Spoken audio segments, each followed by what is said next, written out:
Good evening. Good evening, everyone. Hey.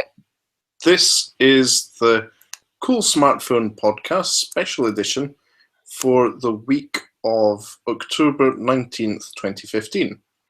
I'm Matteo Doni, Chief Pixel Density Enthusiast for CoolSmartphone.com, and with me this evening I have Kellen from Cool Smartphone. Hi, Kellen.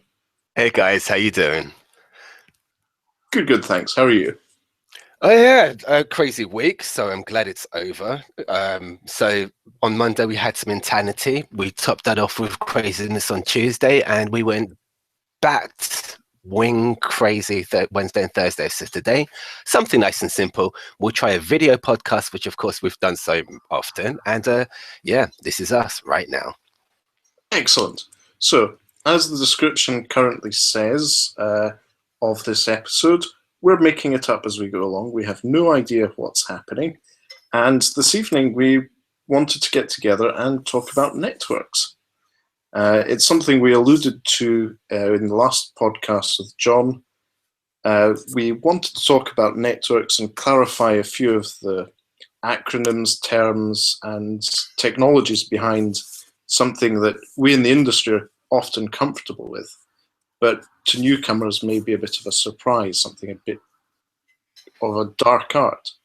So obviously there are lots of acronyms, lots of different things that make our wonderful smartphones work. Where do you think we should start off, Kellen? I think, I guess we could talk about radios, and in fact we could go from Gs, the different Gs. Okay then.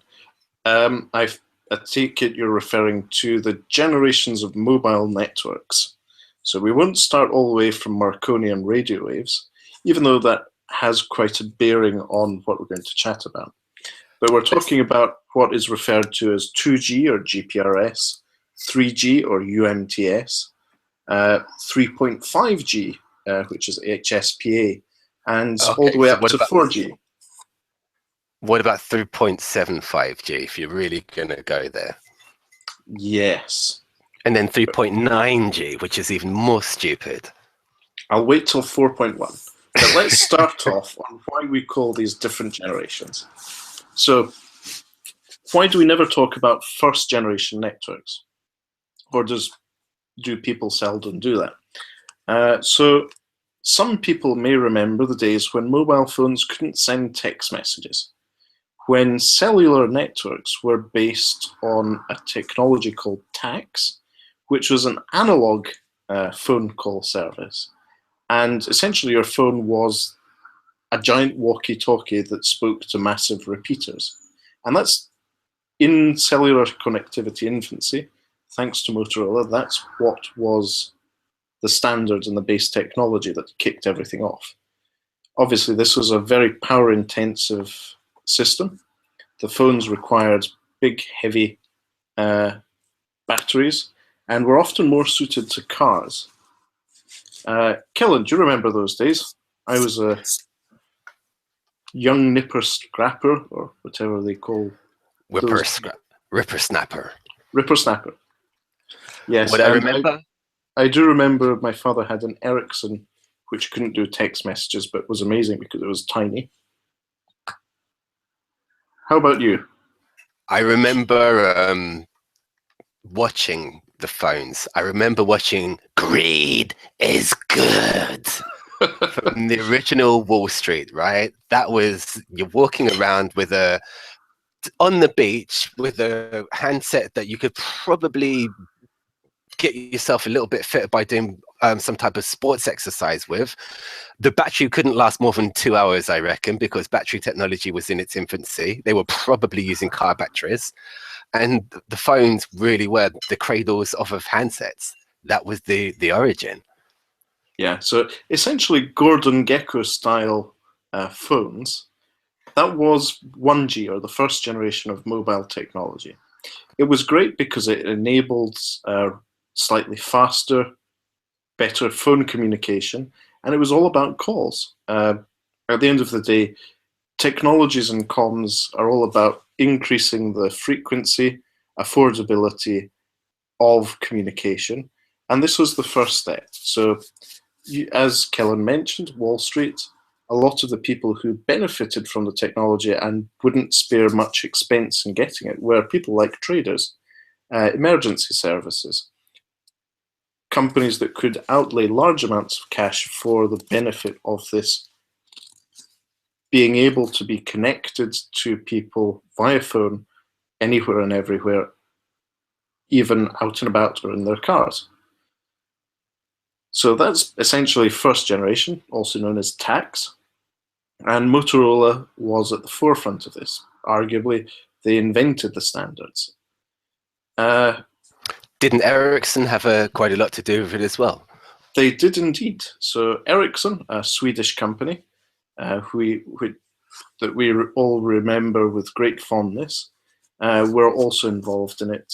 And that essentially was a technology that was mainstream in mobile telephony until the mid to late 90s, depending on where you lived and what sort of tech you're into. So around about 1996, the second generation of mobile technology, also known as GSM, became widespread, as in the infrastructure was upgraded, the handsets became more affordable, and in a real term, this was when the democratization of mobile technology happened. So the technology went from analog to digital, and the prices of the handsets, the chips in the handsets, and all the components and the batteries went down, and people started being able to afford them. As well as phone calls, devices could handle data streams equivalent to the days of dial-up, so what people had at home. That was extremely expensive, but the novelty was text messages, being able to send a short digital message from phone number to phone number if your phone network supported that. And that's when I came into the world of mobile. I had my first GSM handset, which was an Ericsson, coincidentally. Ericsson, good days. Way back when, second generation, I remember having, they used to have this little rubber stub that was their signature icon, as well as glass feeling type buttons. And they went that sort of design language lasted for a very, very long time. They could have been made out of magnesium for all I know, because they could always take a pounding and still keep going. Yeah, Ericsson were, as we mentioned, at the forefront of GSM. Motorola struggled slightly to keep up with Ericsson in those days. They made a big comeback slightly after that, but they maintained their design standards and still kept on supporting TAC well into the periods of GSM until TAC's networks were deprecated or shut down. And with GSM, we had the advent of Ericsson, Nokia, Siemens, a whole bunch of brands such as Alcatel, which were given an opportunity in a market to move into to create handsets, backed by these digital networks that were being rolled out. So GSM, we can say, is democratization of mobile, the second generation. Now, that still exists today as a backup for when the newer generations, the internet connectivity networks don't exist, or when they don't support voice. You fall back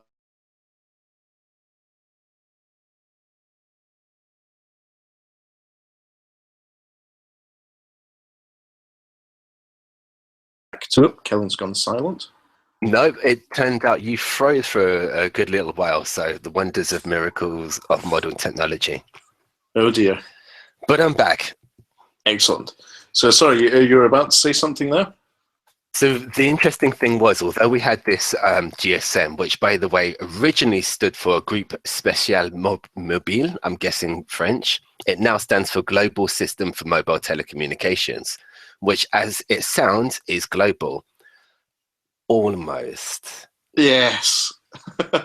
About that. So second generations in the UK, where we are today, is the standard in almost everywhere. At the same time, in different markets, specifically Japan, Korea, and the United States of America, and other parts of the American continent, such as Canada and some Latin American countries, the technology that was standard for digital cellular connectivity was something called CDMA. So, Kellen, what is CDMA? Thank you for that. So essentially, there were two competing ways of chopping up your digital signal. One worked by dealing with the amplification and chopping it up that way, and one dealt with the frequency, and one dealt with the amount of time you'd have on any given slice. So if you imagine, the whole point of digitization is you get your analog wave, your little sine curve going up and down, up and down, up and down, and then you choose to the middle part would probably be a 0, and any of the high parts would be a 1. And I think that's how it worked. So a high or low part, anything which is noticeable is a 1, and anything which is in the middle range would be a 0. So when digital came along, there were two ways of looking at this time frame. One was So to get this right, so if you imagine your mobile phone signal, which is a radio signal, as a wave going up and down, the peaks are 1s, the troughs are 0. Pretty much. Pretty much. Cool. Okay, so yeah, sorry, go ahead. So the difference between CDMA and GSM was the way that they handled this. Well, Kellen, has he gone quiet? Sorry, it must be a bit of a glitch. Oh well, never mind. Go ahead. So CDMA, if I remember correctly, is a way of chopping it up by the amount of time any given signal will be allowed to go in the network. So it's digital, you push a whole bunch of signals and people talking at the same time in a base station, and you chopped it up by time. And our version, which for the life of me, I can't remember what it stands for, is TDMA. Yes. Chops it up a slightly different way. So it's principles and a lot of equations more than any fundamental technological difference. However, GSMA was global, and CDMA never really took off apart from very few places. And even in Japan, they developed their own version, which wasn't compatible with the American version. And all the American companies developed different versions which weren't compatible with each other. So it was a very interesting time. So let's call it network fragmentation, shall we? You thought Android was bad. Exactly. So with cellular networks, this is the way it worked. And in the second generation, we had CDMA and GSM. This wasn't a big issue because at the end of the day, people were still used to mobile phones having a primary role as making phone calls. So text messages were nice, they were an extra, they were a bonus. But at the end of the day, the phones were all about voice calls. And that's where the networks made a lot of money. They spent a lot of money in upgrading the networks and rolling them out. And what happened at that point was 2G was done. Everyone said, I'm going to retire on a nice island or in Mexico, retire on a beach and drink margaritas. Others, on the other hand, decided to push it a bit further. They decided this nascent thing called the internet was getting quite big, and it was great to be able to send little data bursts to the mobile devices. Who wouldn't want their email on their phone, which was a dream at the time, or being able to fax from the beach?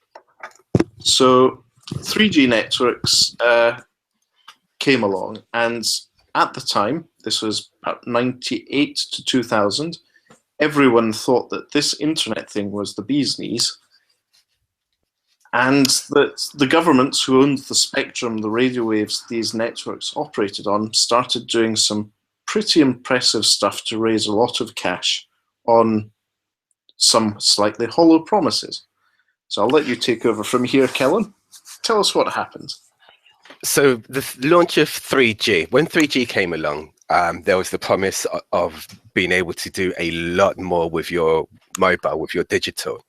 We weren't entirely sure what you'd be able to do with it, but as with most things, people were looking for what they'd call the killer app, which was the video call at the time. There was a lot of innovation, and a lot of networks were doing trying out a lot of things, and lots of phones were playing with different form factors. However, as with all things, the more people that came onto 3G, the slower the network became.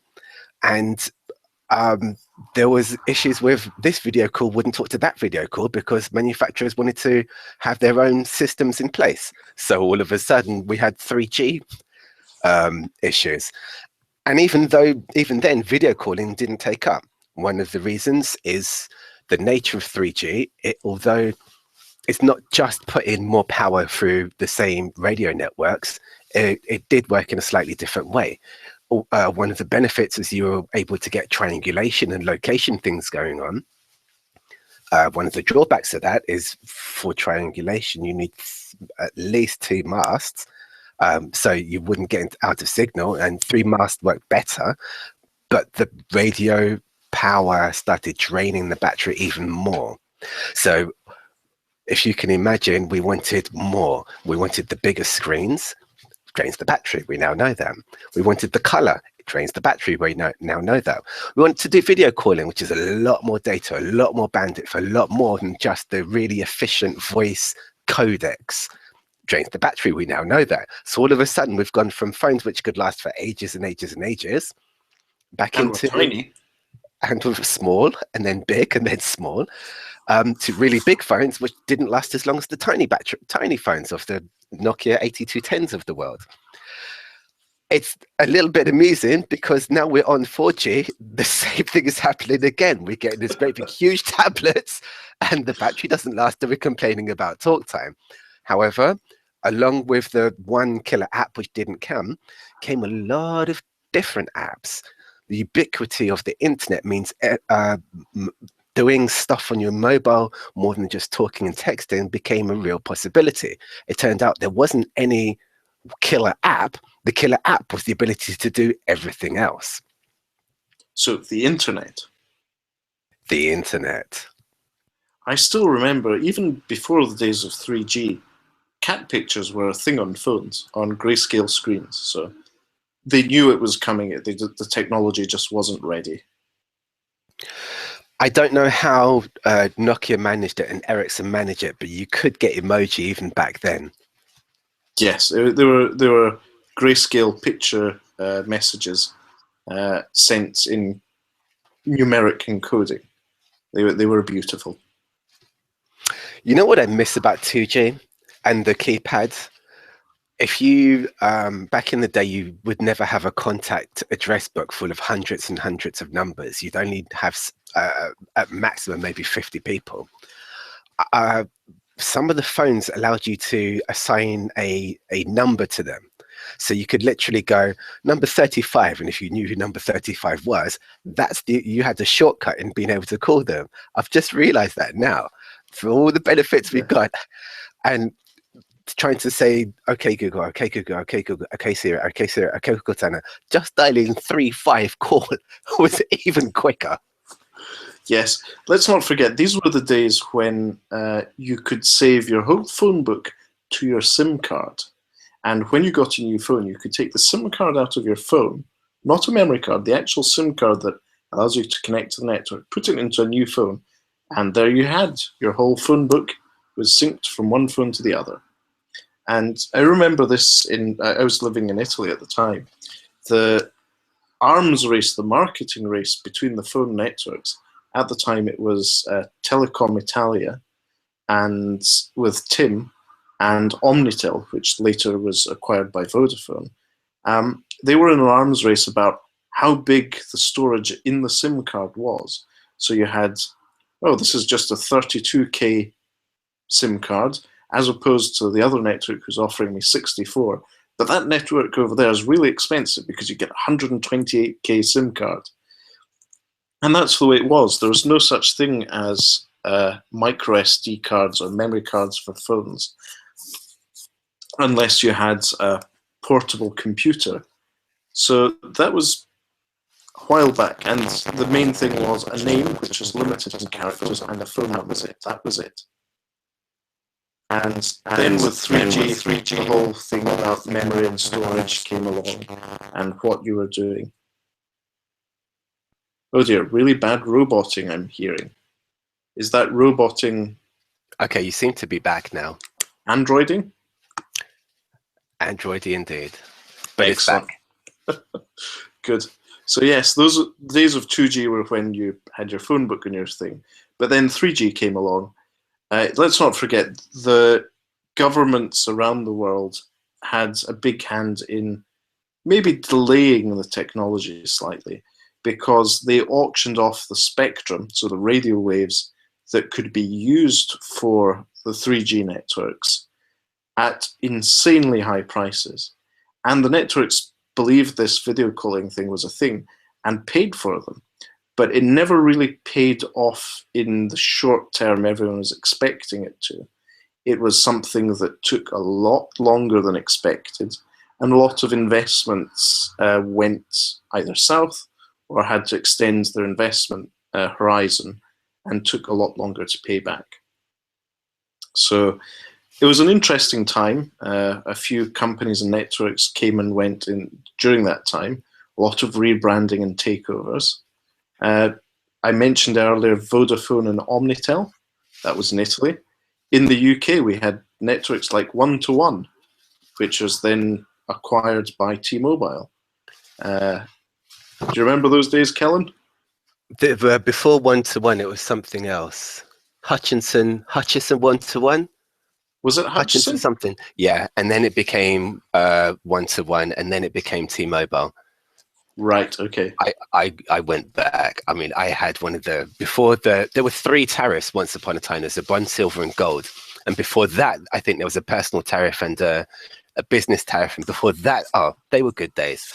However, just to go back to now where we are, 3rd generation, one of the most interesting things about this auction and the amount of money that the operators were expecting to be able to make is they spent £22.5 billion on license, on radio, on this stuff that we can't see. We can never prove it's there, although we use it. 22.5 billion. I don't care which company you are, you're going to need to make some type of return on investment.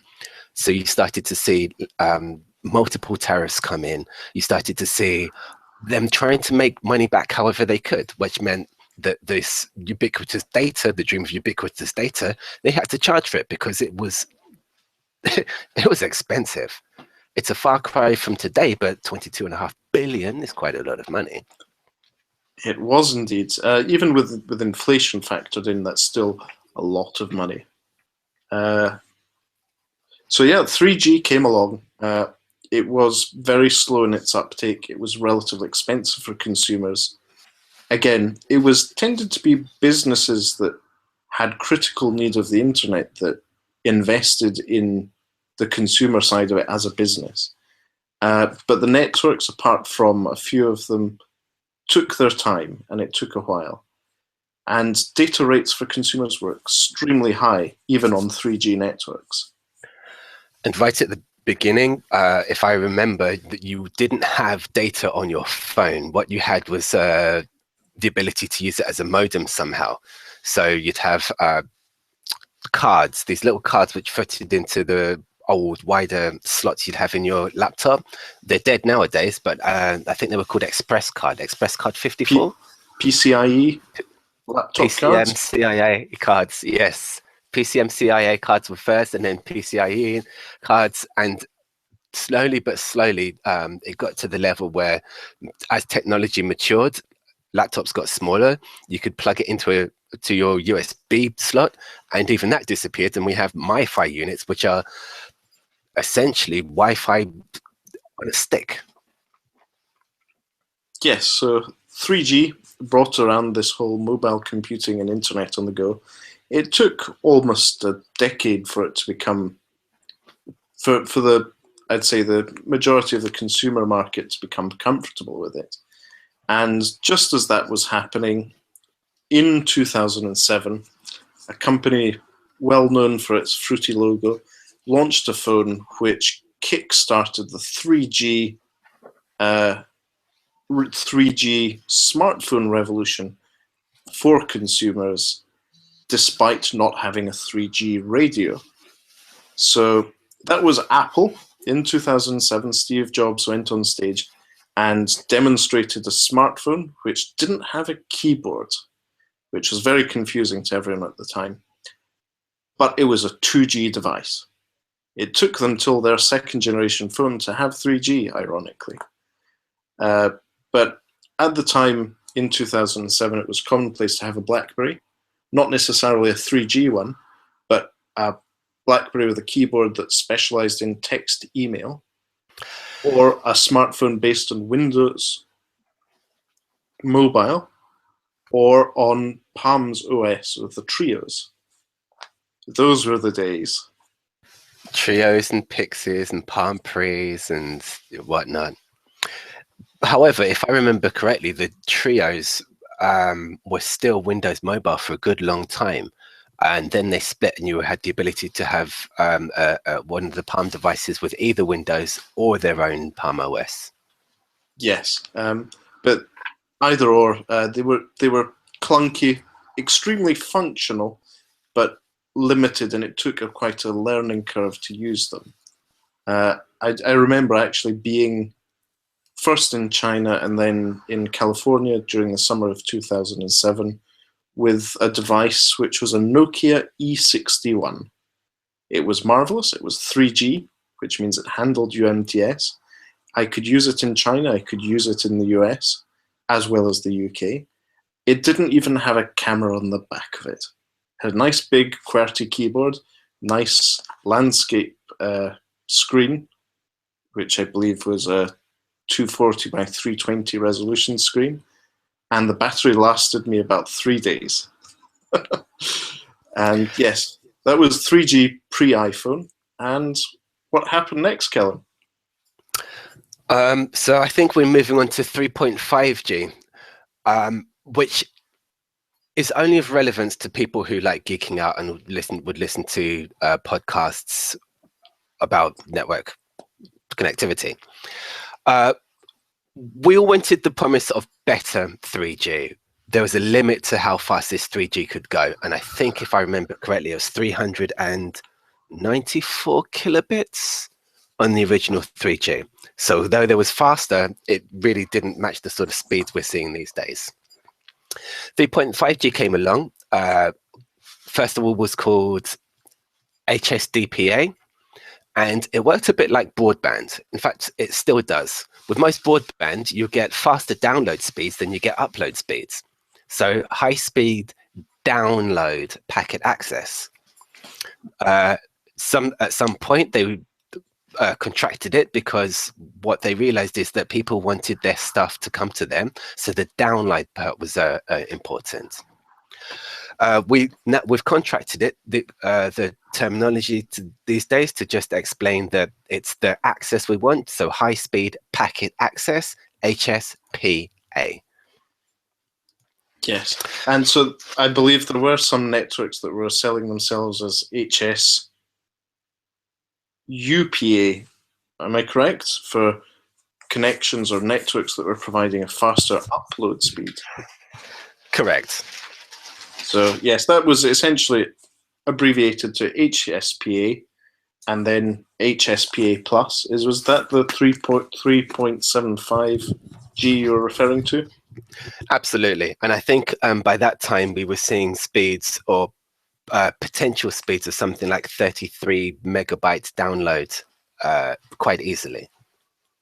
So we're talking faster than most residential internet connections in the UK. That's 30. It still is today, true. But then again, with the frequencies these networks were working on, this was a problem because potentially, unless you were standing right underneath a cell tower, you weren't going to get these speeds. And that's something we can discuss now. It's important to remember that all the different carriers or networks operate on different frequencies. So when we talk about frequencies, there are chunks of frequency that go in megahertz from, say, 800 to 900 or 900 to 1 gigahertz or 1,000 megahertz. And that's what essentially the frequencies the cell towers repeat on and your phone connects to. Is that right, Kellen? It is indeed. I think I'd better explain just a little bit. When networks first started, we only had pretty much one frequency allowed, and that was the 900 megahertz spectrum. With the advent of 2G, which was the advent of digital, and with the one analog, there were two main competitors. There was BT Cellnet and Vodafone Racal. Voda Racal, if I remember. BT Cellnet eventually turned into BT. No, Cellnet, sorry. Voda Racal turned into Vodafone. And then came along 2G, and the government wanted more competitors. They wanted more money for spectrum, and they wanted variety. So we had two more entrants come in the game. And then came Hutchinson, who created a brand new company called Orange. Or were they one-to-one? No, Orange was the French telecoms provider, wasn't it? Yes. The future is bright, Yeah. The future is orange was their slogan. And with them came one-to-one as the other two. Now, because Vodafone and BT Cellnet, which would later be turned into O2, which is what I'm going to refer to them so I don't mess up. There were now four competitors. Two had the 900 megahertz signal, the original analog, which they used for digital and analog because they had older customers. And two had the digital signal, which would be 1800 megahertz. As you may imagine, having different frequencies means you get different types of signal entering different buildings and having different properties. Yeah. This becomes important, not immediately, but when you start to need to get a call in the city or in building penetration, some frequencies are better than others. So does that go by the bigger the number, the more difficult it is to get into buildings? Or the lower the number, the easier it is for it to happen? I almost always get this wrong. The lower the number, the easier it is to get into buildings. Yes, well done. You hit the jackpot. I was told this analogy. Do you remember when you are on a block party and somebody else is having a party down the block and you can only hear the bass part, the boom, boom, boom, boom. Those are the lower frequencies that are able to travel, and you hardly ever hear the high frequencies. The trade-off is the higher frequencies, you can pack more information in there because of the frequency of it. So you can have more data, you can have more users doing more things on the higher frequencies. Right, okay. I'm afraid I don't remember your analogy there because I was usually the one with the party making lots of noise, but we can go on from there.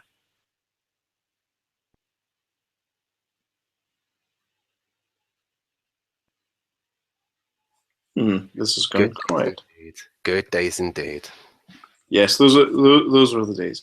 But yes, that's a very good analogy. So it's similar to sounds. There's more happening in the higher frequencies, more users, but the lower frequencies were more suited to, say, rural areas or getting into big, old, heavy stone buildings, which are quite common here in the UK.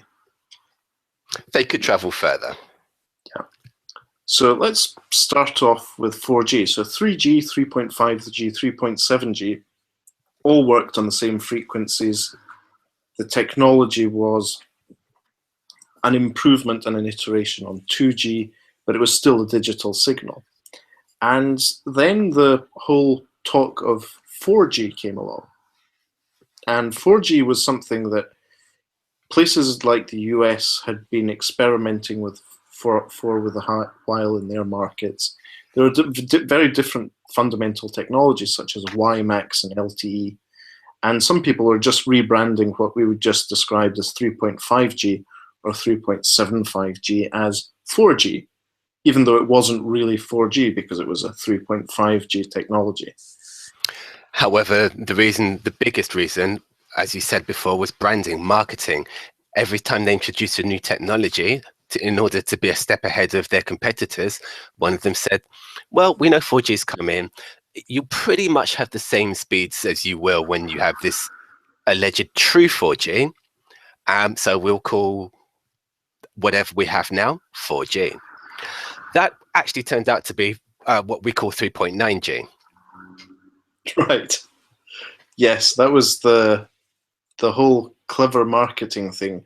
But the real geeks among us really gave some of the networks a bit of a hard time, even when they drafted the idea of using that terminology here in the UK.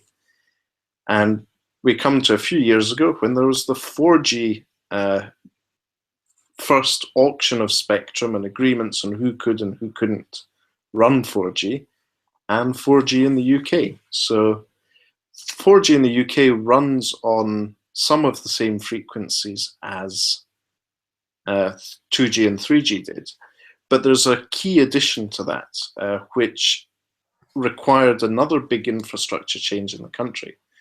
This isn't something that just happened in the UK, but we're talking about it because it's probably something lots of people here remember. When they switched off digital television, the whole reasoning behind that, switching off analog television and switching to digital, was to free up the 800 megahertz spectrum, specifically for the 4G networks. Tell us more, Kellen. So there was an expectation that this new set of frequencies, this 800, would solve a lot of problems in terms of giving users more speed, because although we went from 3G to 3.9G, there wasn't a lot of what we'd call a substantial difference, because our smartphones used more and more data. Like anything, the more you like it, the more you use it, and there's only so much of anything to go around. So you still have congestion in large cities, just like cars. 800 megahertz, you'll have notice, is just a little bit lower than 900 megahertz. So there are two different groups, competing groups there. There's one set of groups who have the 900 megahertz, who think, well, I can have some 8, but it's not significantly different. And there's another group, which would be those who have the 1800 and the 2100, which would be 3, who would quite like different types of frequency because it would complement their own.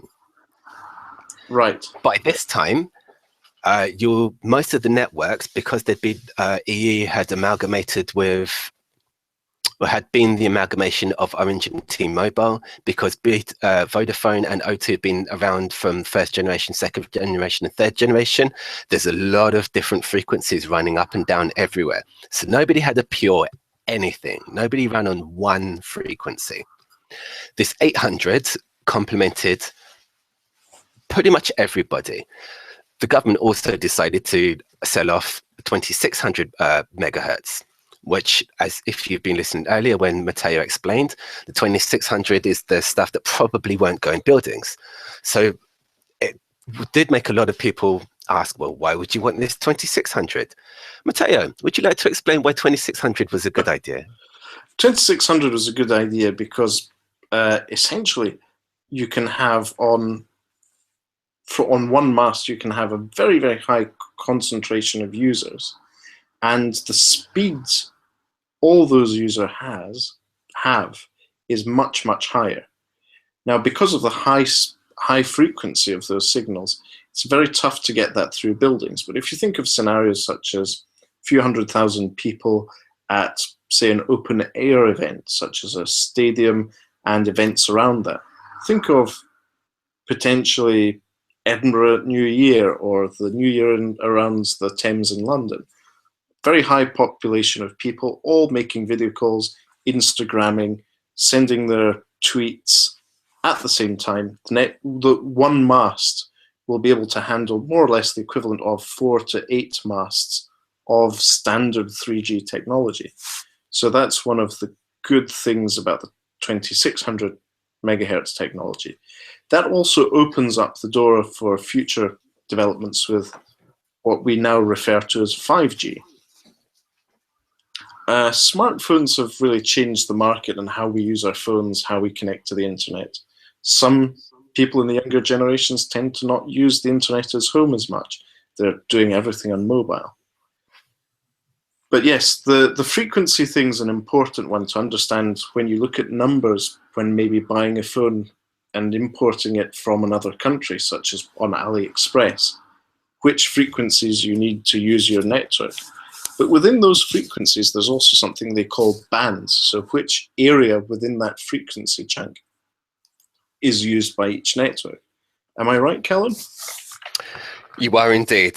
I have to admit to not knowing off the top of my head any of the bands, the LTE bands, mainly because I am not a frequent traveler around the world. True, but it's not just for travelers. So essentially, networks have a share of each chunk of frequency. So say the 1800 megahertz range, they will have bands within that which they share amongst the different networks. So in the same area, I may have, say, EE and 3 on the 1800 megahertz spectrum with their 4G LTE technology. And within that, they have different bands. And the same goes for Vodafone and O2. And the idea is if you're buying a phone from China on AliExpress, check which bands that phone supports. If it's a phone originally made for the Chinese market, it will only support certain bands within the frequencies, which means you'll only be able to use that phone on EE or 3. The LTE bands that O2 and Vodafone use won't work. And I think we should make that clearer when reviewing devices on coolsmartphone.com. Often, some devices, you'll only be able to get the most out of them, use them with the 4G LTE speeds if you're on EE or 3. It'll work fine on 3G with all the other networks, but you might be missing out on some of the fun. Do you agree, Kellen? Absolutely, absolutely. So one of the things that when the iPhone, to use a famous example, when it first launched, it only had availability for one operator in the UK, which is not surprising because its original market was America. When it started expanding, it only added the modems to support the bands that it was going toward in the other countries. Right, so that explains Apple's iPhone exclusivity, on AT&T in the US and O2 in the UK for the first few years. Exactly. With most phone manufacturers for a very, very long time, they had to do, there were only so many bands that any given radio, the radio inside the phone, could handle. So you had to choose which markets that particular version of a phone was going to support. If you remember, again, in America, each network had very particular and specific radios, and therefore they could only deal with very specific handsets. Cool. Over in the UK and in Europe, it was slightly different. Hence, a manufacturer could create a phone, as long as it worked and it was guaranteed to work on your GSM frequencies, it would pretty much go European-wide. There are some slight differences when it came to 4G because some countries rolled out certain amounts of spectrum. Unfortunately, that homogeneousness that we saw not too long ago for 3G and for 2G has split, and we're now back to fragmentation of networks. This has got to be the new podcast name for the fragmentation episode. Yeah, that's a good idea. Fragmentation, fragmentation, fragmentation. Yeah, so that's I think that's 0 to 4G. 5G, just to pull it back and get a little tiny bit geeky, was going to be what we would have called the fourth generation, if I remember correctly. In between HSUPA, there was LTE. And LTE got a lot of things smarter. It got latency down, which is really important. But there was another generation, which we haven't actually gotten to, which was called LTE Advanced. Yes, that will be probably referred to as 4.5G once everyone agrees on the marketing terminology. Am I right? We're already talking. If you have a look, you see a lot of news articles. Sorry, Keller. Laboratories. So you've just gone roboty of the USB variety. You might need to unplug and plug in again.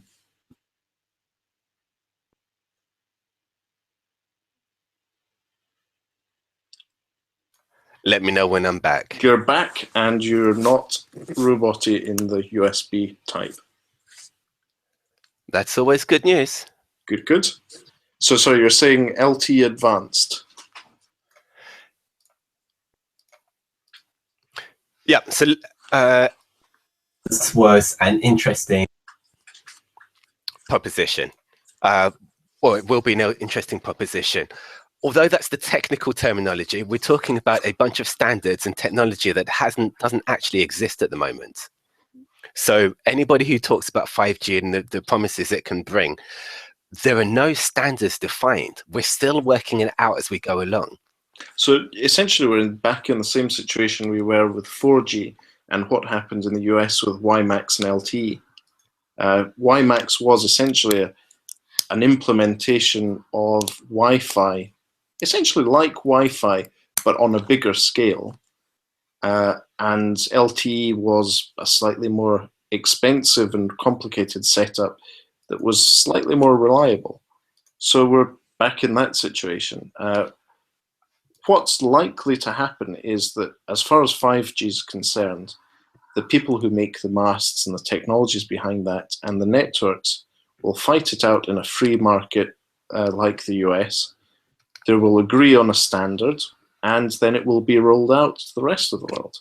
So we're going to sit back, relax, watch and see what happens, learn from others' mistakes, and then go through with it. If only it were that easy. Oh, no.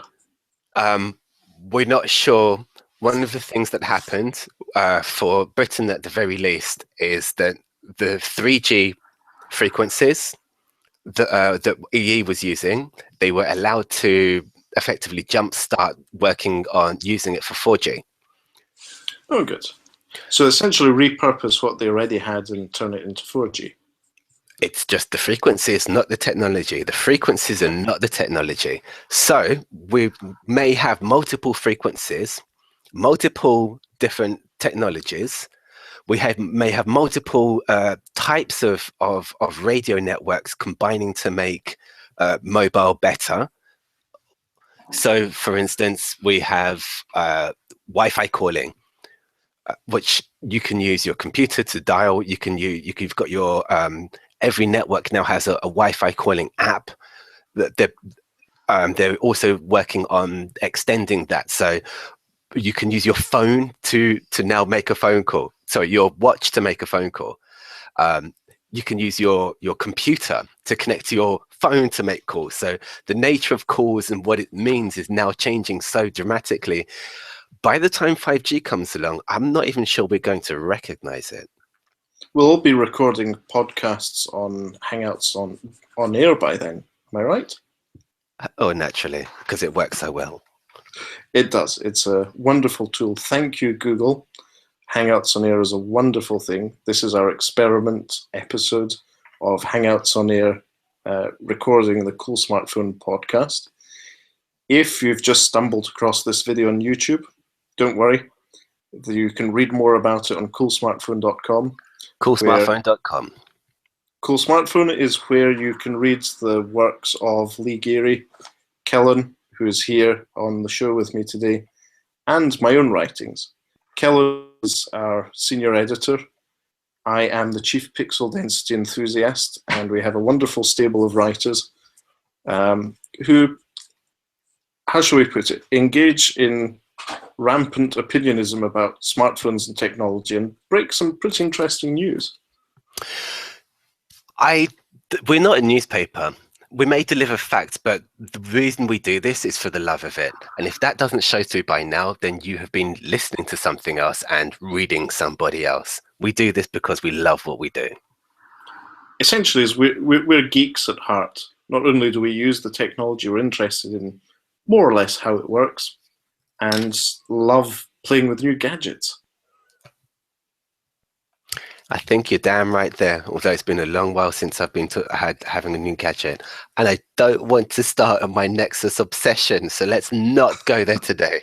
Okay, we'll wait till November 3rd till 5th when the final batch of Nexus devices reaches consumer hands. That's these hands if you're watching the YouTube video. I'm waiting for my Nexus 6P to arrive on that day. How about you, Kellen? Have you ordered something, or are you resisting this year? I will be ordering something. I still don't know, and it sounds ridiculous, right? But I still don't know whether that WQHD screen plus 3.5 amp hours is going to last longer than 2700 milliamp hours and a FHD screen.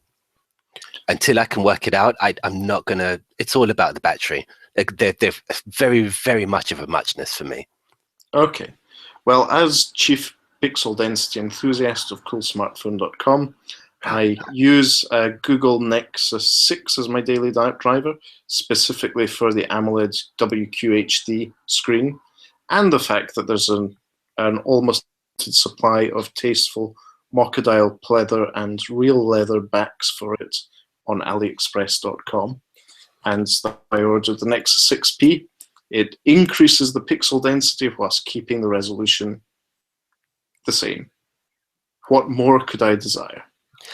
For a chief pixel density enthusiast, I cannot think of anything. Oh, there is one thing. I should barely mention it, but you do know about the Sony Z5 Premium. I've heard of that. Tell me more. I would love to get into it, but I think we should leave that alone for our standard episodes. Oh, that sounds like a great idea. Yes, we'll wait. Our resident expert on Sony is Gary, who will be on the next episode of the Cool Smartphone podcast. But I think that's everything here.